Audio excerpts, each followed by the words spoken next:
Hello everyone, this is Johannes. And this is Cinema. And you are watching Board Gaming Ramblings. And today we are taking a look at Galileo Galilei. Yes, this is one of 3 games from Thomas Holleck that came out at Spiel. And we are trying to give you content on them. We did Tea Garden, now it's Galileo Galilei, and then it's going to be SETI, which is the biggest one. We're going to get some content out for that as well. But today it is Galileo Galilei, the game where you are exploring the stars, observing these stars and the planets and the things, because you want points. But the Inquisition doesn't want you to get victory points, so they will try to stop you from getting those victory points.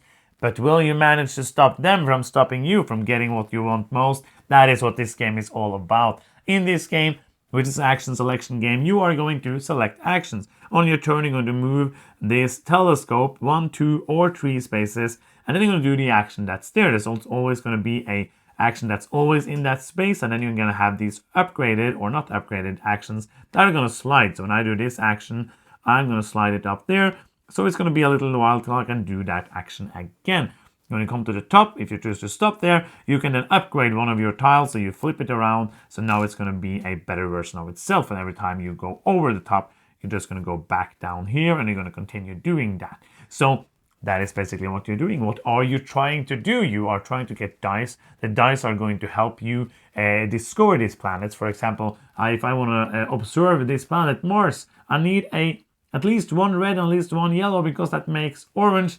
And for people like me who don't know what colors make what colors, I'm very happy they're up there, because if it was only like purple, I would have no idea how to make that. So maybe I could have guessed, because these are not that hard, but I'm very bad at mixing colors, which is an important part of this overview. So you try to do that. You can also observe these stars. You are observing meteors, which gives you bonuses. You are trying to move on these different university tracks so that you get bonuses, but also gives you final scoring for different things that are set up during a setup. There are goals you can run for, and you're trying to manage the Inquisition, moving them to make them less and less hateful of you until actually liking you and giving you points instead of taking all your points away.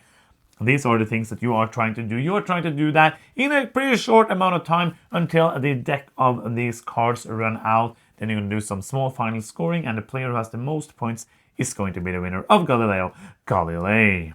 This is a game with pretty snappy turns. The turns go by pretty quickly. For example, if I do this action, I can take a die. I can use this to upgrade all my red dice twice in this case. And that could be a turn. And you are building up to do some bigger turns that take a little more time, but mostly the action goes like this. Yeah, even the longer turns are pretty quick. Like a long turn would be, oh, I'm moving on a track, getting a thing. Then I might be observing one of them, using a meteor, which then moves the meteor down here, so I can get a meteor bonus after that.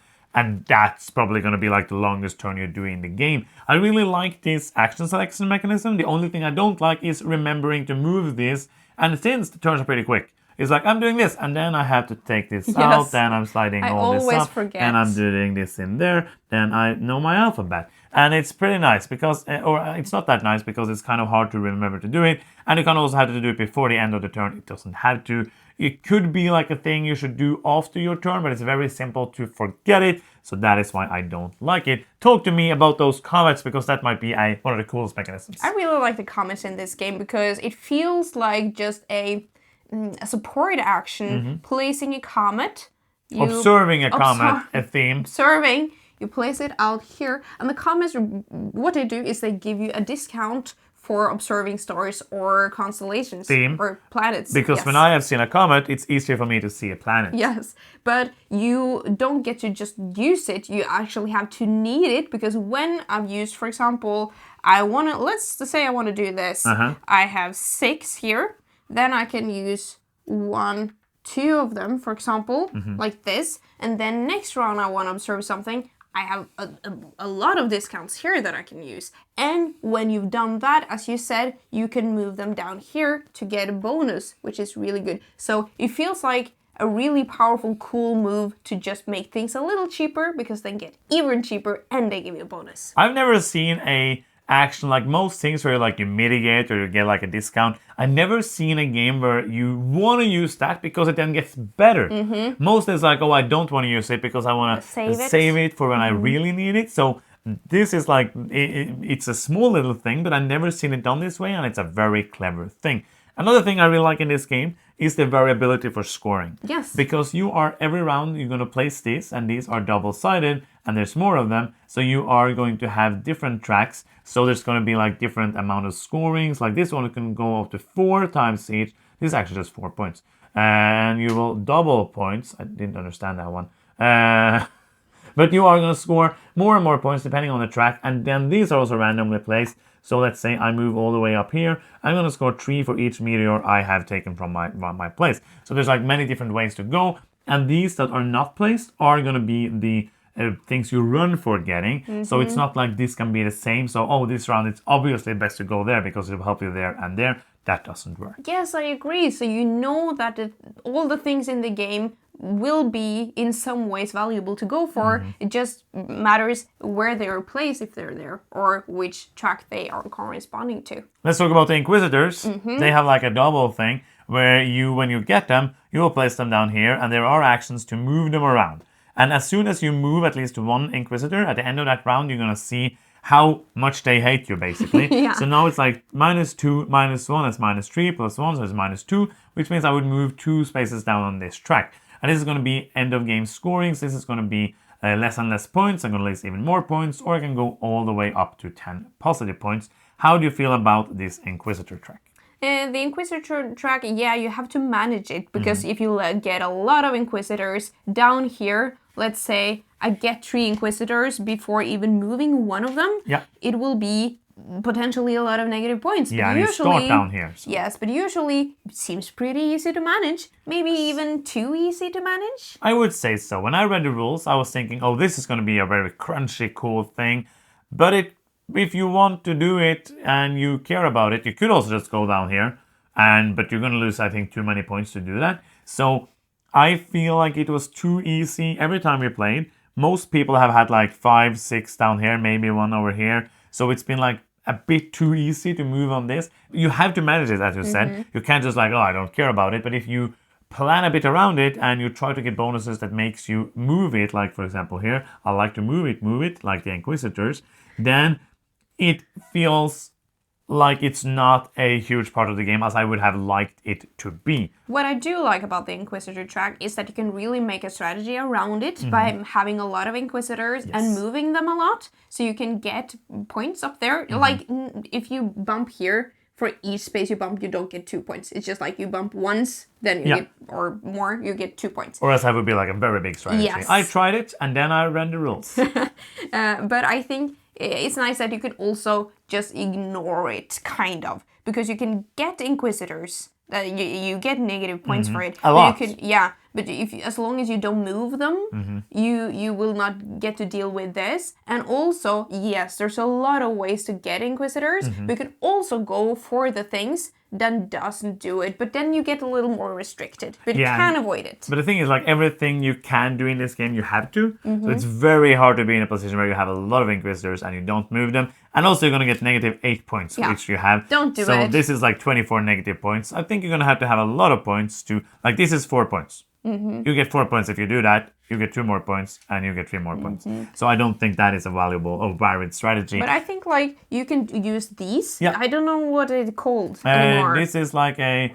I don't know. A triangle. Quadrant or something? These are used for free actions. Yes, and I love that moving the Inquisitors is a free action. So if you get a move on the Inquisitors one space, you can use a lot of these to really boost, so you get to a lot of movement in one go. There's also this cool thing with the books. Whenever you observe a major object, you will take this and you will place it down here. So then when you get to move books, you can move them over and get more and more bonuses. This is also a cool way of building up your strategy. Another thing I really like about this game is the player powers, because when you play the game, it says to play it like with the basic side up.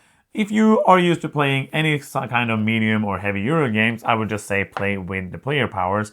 They add like a tiny little thing, but they make it a bit less a bit less, a bit more Interesting. different from each Yeah, player, that's right. and also more interesting and easy to implement. Yeah, very easy to implement. They are very simple, the abilities, but I thought I basically agree with you. So 100%. Who do you think this game is for? I think this is a great game for people who like the turns to be snappy because there's very little downtime in this game. Yes, and also if you are not into super punishing games, like this could be punishing. We already know a person who ignored this. I hated the game, but you can't really ignore it. It's not a super punishing game. But if you're like, oh, I would like to have a game that gives me a bit of like resistance to what I do, this could be like a good entrance way into that. And of course, if you enjoy medium-style Euro games, and you like the look of this might be something that you enjoy. Let's do some final thoughts and then end it with a keep or cull. Do you want to begin? As always, I hope you say yes. Yes, I do want to begin. This is a game that is like it's a cozy game because it's just pleasant. You are doing these actions very fast, and it feels like a little race before the game is done because you really wanna do these things to give you the scorings, but the faster you achieve things, the more cards go away here, then the game will end faster. So I think this is a game that doesn't overstay its welcome. It isn't super like unique or does something amazing, but it's just like a pleasant game. I'm going to rate this a 6.5. Okay, so I think that this is a good game. I think that it does what it does in a very nice way. I enjoy my time playing it.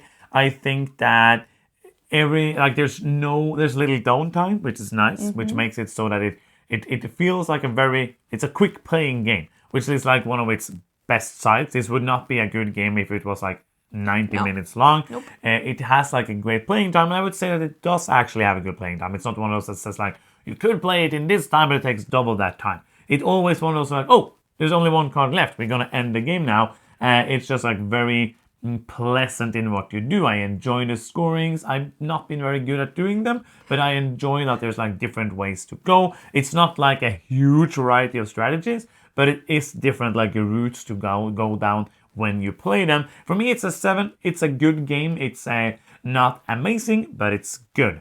So let's end it up with a keep or cull. Are we going to keep this in a collection? 1, 2, 3, boom! It's a double cull. I enjoy the game, Yes. but we have a lot of 6.5s and 7s that, we don't have space for them in We collection, try to not basically. have as many of those games, basically. And that's going to be the end of the video. If you liked it, subscribe. You can do it. It's free. Do it now. Thank you so much for watching. It means a lot. I'm Johannes. I'm Cinema. And you've been watching Board Gaming Ramblings, and bye-bye.